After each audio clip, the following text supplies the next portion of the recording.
because they want to remove them. Are you going to allow? So, it is clear. This is an existential threat.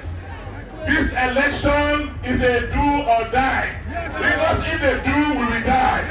Do we want to die? Do we want more insecurity? Do we want people who didn't go to school to come and lead us? So the decision is clear. Next week, Saturday by this time, what will happen? What will happen? This finger.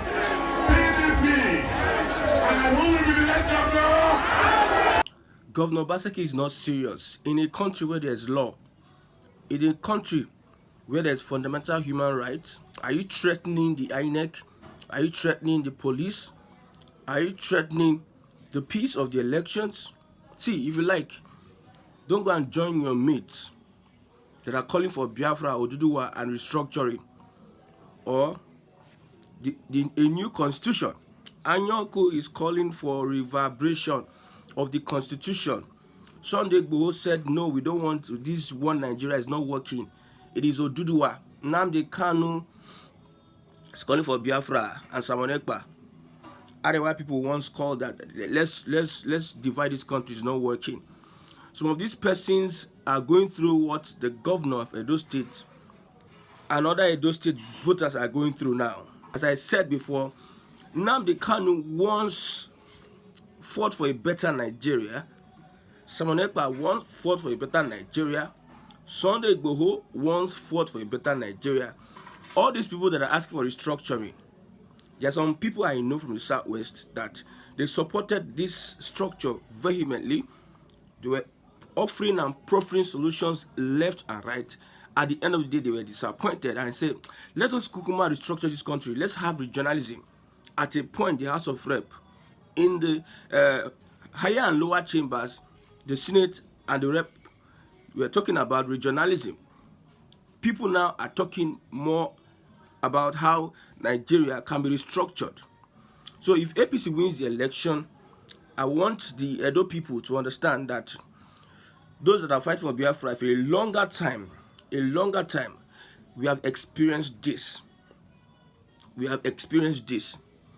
I'm telling you, the squad that we saw in Edo State from the Labour Party, from the PDP and the APC is resembling that of the 2023 presidential elections. Edo is the bride, and APC has come to ask for its hand in marriage. Labour Party is asking for its hand in marriage.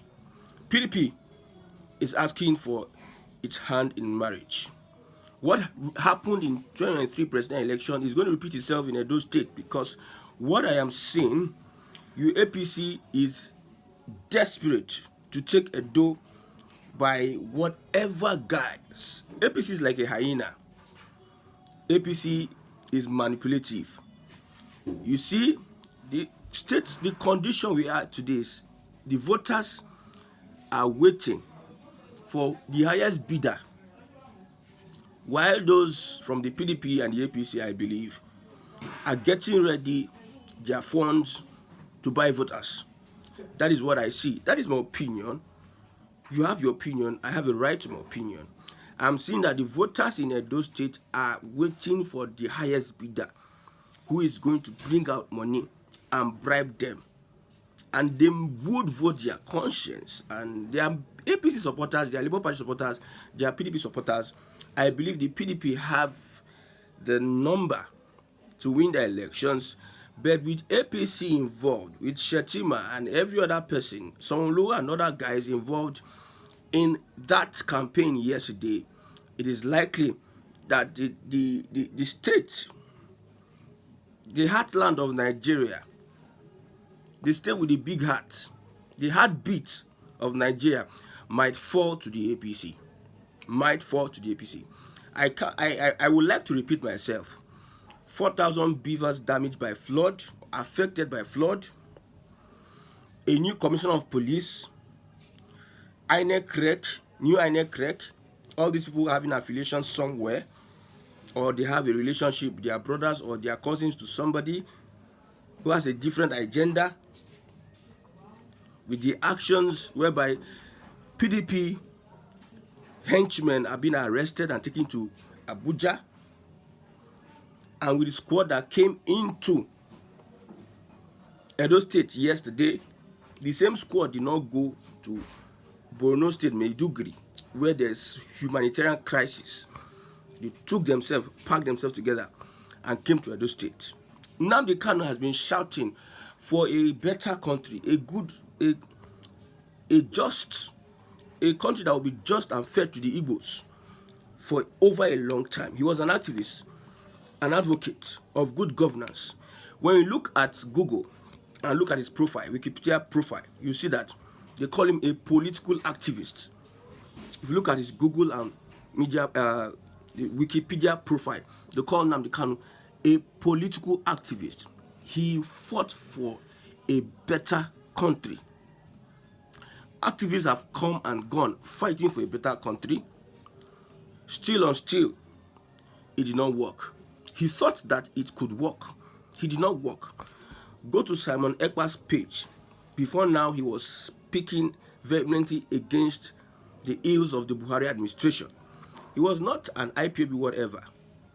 He was not an IPOB. He was not pushing for a Biafra as he is doing so. He once fought for Nigeria to be great, better, and good. It got to a point they got tired, and their eyes opened to the extent that they saw the better option. You have to restructure this country.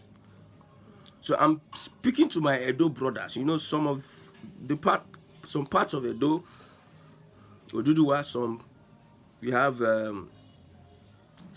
You can be going to Ijo or you can be joining Biafra. So restructuring Nigeria is the key.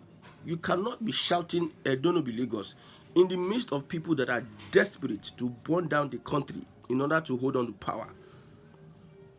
Okay, Edo no be Lagos. Edo no be River State. Have you not seen what Wike said? The last time Tinubu came into River State to make sure they influenced the election, Tinubu was stopped by Wike. But now Wike has said he's not going to support Obaseki. Some of you might say it's a lie. Who is Wike? Who is Wike? Who is Wike? Wike that is showing PDP Shege. Wike that has taken over the PDP structure of River State. The same Wike. Wike that is serving two masters. One leg in PDP, one leg in APC. Don't underrate Wike. Wike touching down in Edo State, meeting with Oshiomhole. There are grand plans. These guys are evil geniuses. And I salute those voters on ground that are willing to exercise their franchise and put their foot down against any rigging in the state. But I tell you, many before you try this, I'm talking to Obaseki, many before you try this to make sure the will of the people prevails. But the powers that be, they have conquered the will of the people in the past.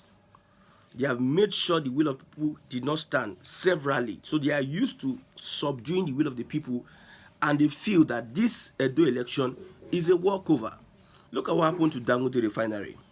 The will of the people to prevail, will of the people to prevail. From 185 or 195 naira, we are dragging between 800 and 900 naira. Dangote, today is Sunday, Dangote is, NNPC is refilling from Dangote Refinery at, in quotes, I got this report from an APC insider, 725 naira. Let's assume 725 naira.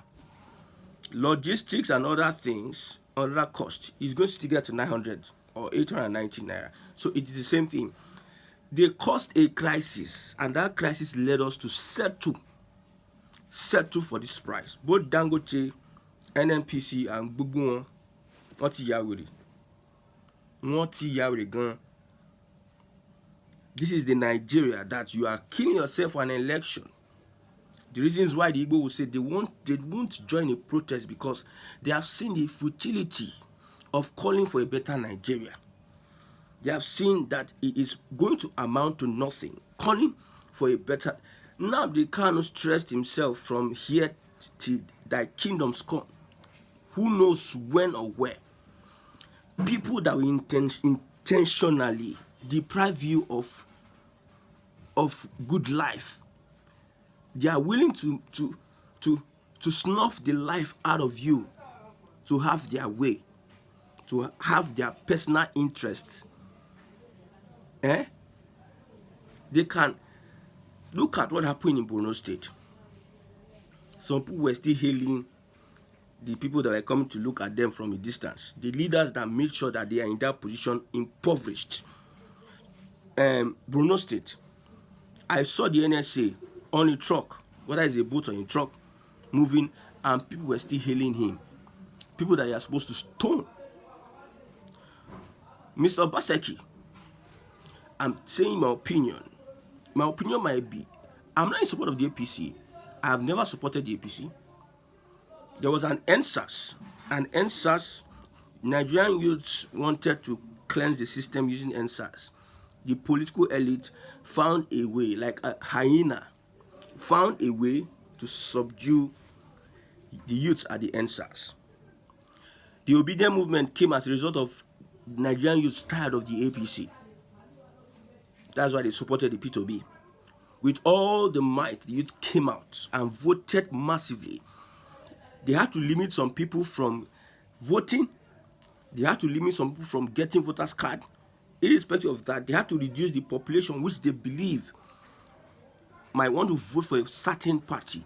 They did that because we are in charge of the institutions. Whether the Togri institution, whether the non-Togri, thugs were empowered to come and say people should not vote.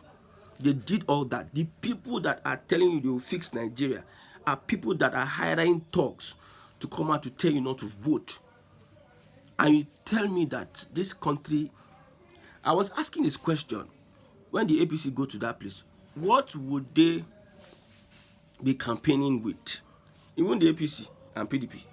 What are they good? I listened to Shetima. Shetima say more money from the center, more federal allocation. Is that for those that went in Edo State? Does that make sense?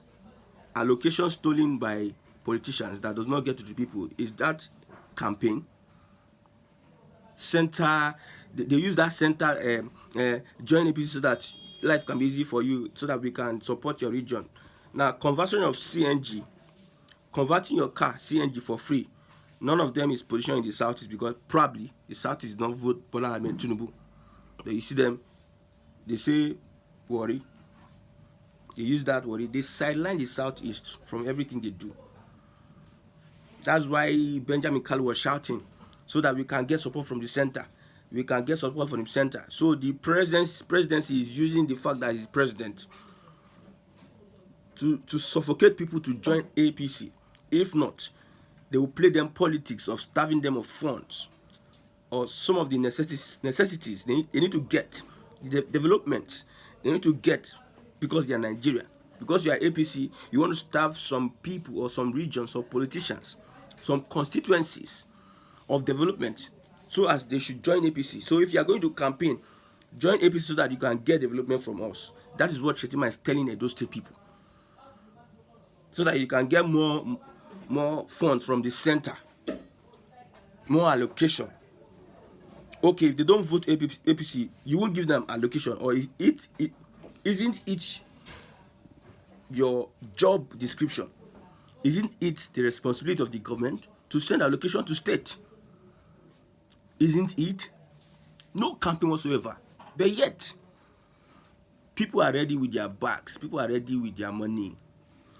The highest votes buyer. Remember, the constitution, there's a law, vote buying is criminal. At the end of the day, they make a law, and they are the first ones to go against the law. Imagine a country. I am telling you the reasons why some of these guys had to leave fighting for a one Nigeria, and they are going for a restructured country. I know I'm using the word restructured. To the Arewa, restructuring might be a different thing. To the Southwest, the Yorubas, restructuring might be a different thing. To the Igbos, restructuring is Biafra. To the Igbos, restructuring, you have seen it ahead. To the Yorubas, restructuring may be regionalism because the Yorubas do not genuinely want to stay out of Nigeria. Because if Nigeria is divided, some of the freebies, some of the things they enjoy might not be accrued to them. That is why I'm saying Yorubas don't fully want a division. They want restructuring and they want regionalism while Nigeria still remains. So restructuring I'm using means different things to different people. So Obaseki, I'm advising you now, you have the time. Don't threaten these guys that are in power. Do or die. If they do, we will die. So we will not allow them to do. Don't threaten these people in power. You don't have what it takes. I'm not discouraging you from... I'm telling you, see, when the Igbo said they were not going to be part of the protest, they saw it beforehand. And they said what they said. They saw it beforehand. That if we join this protest, we are the target. We are the target. And we don't have time. We are business people. We are people that have things we do. We might not really want that protest because we are not even really affected in quote, like every other person. We are not emotionally affected. We might be physically affected, but our minds are made to withstand and stand in any situation and survive. We are on survival mode. We have been on survival mode in Nigeria for a very long time. So this can come and go. Especially those that are traders are not really feeling it. If the inflation is going high, the price of their goods will go high. Although they might buy other things higher, but yet they will not be that affected. That's why we didn't join the protest. We saw it ahead. We saw it ahead. So look ahead before you, Edo State people and Edo State voters. Because I know if APC rigged this election in Edo State and you Inec declares Okpebholo winner, the struggle for restructuring will get to another gear, move to another dimension. If APC rigs Edo State, you see, you don't need to tell somebody that an election was rigged. You don't need to tell people that our monies are being stolen every day. When they tell you, bring evidence. You don't need to tell people that this politician is stealing money, is corrupt. You don't tell people. So when an election is being held, you don't need to tell people that it was rigged. The excuse is that everybody rigged now. The highest rigger got it. That is what some people were saying during the last election. They say, Labour Party rig, PDP rig, APC rig. Imagine human beings defending a government. Or is it that somebody paid you money to say that thing from your mouth? We have seen the country, we have seen the structure, we have seen your composition, we have seen the foundation of this country. Whatever you do, it is only the elites that will be the beneficiaries. You can see people around, you can see the people that are campaigning and those that are being campaigned to. You can see how fresh and bloated, how their skin is shining, as if there's nothing happening in Nigeria. Like there's no inflation. They are not suffering at all. They are eating well. Everything is there for them. They are not suffering, and they are the ones making the laws to better a country. While those they are campaigning to are looking like dry sticks, looking at people from drought, looking like goats that have not eaten since morning, looking at, and that's a country. So I just sincerely pray that the APC rigs the election. Well, that's what they plan to, because looking at their body language, I've spoken to so many people from Edo State. Very few of them will say APC. Some of them say Labour Party, but most of them are saying PDP Ishan. They are not even looking at whether Obaseki performed or not. That is not even their point. Their point is that they don't want to hear APC. See, their point is that anything APC does not hold water. Why some people supporting the APC are saying Obaseki is a shameless person. They want an Ishan person. So they don't want Bini person, someone from Edo Central. They want they're in support of Isha, but not Obaseki and PDP. So that's why they align with APC. Why some people they want good governance. A sensible person will support Labour Party. I'm telling you my gospel truths. I would have supported Labour Party because PDP, 8 years, this governor had 8 years to literally do a lot of things. When he was campaigning yesterday, he was just blabbing, speaking from all sides of his mouth. He was just saying different things at the point in time. At the end of the day, there's nothing he said. APC, nothing. The Labour Party, this is what the Labour Party candidate was saying consistently. That's how Nigeria missed P2B during the 2023 presidential election, and look at where we are today. But however, Edo people, please, if the government fails you, please look at what the Igbos are doing. Consider restructuring Nigeria. That is the best way to go.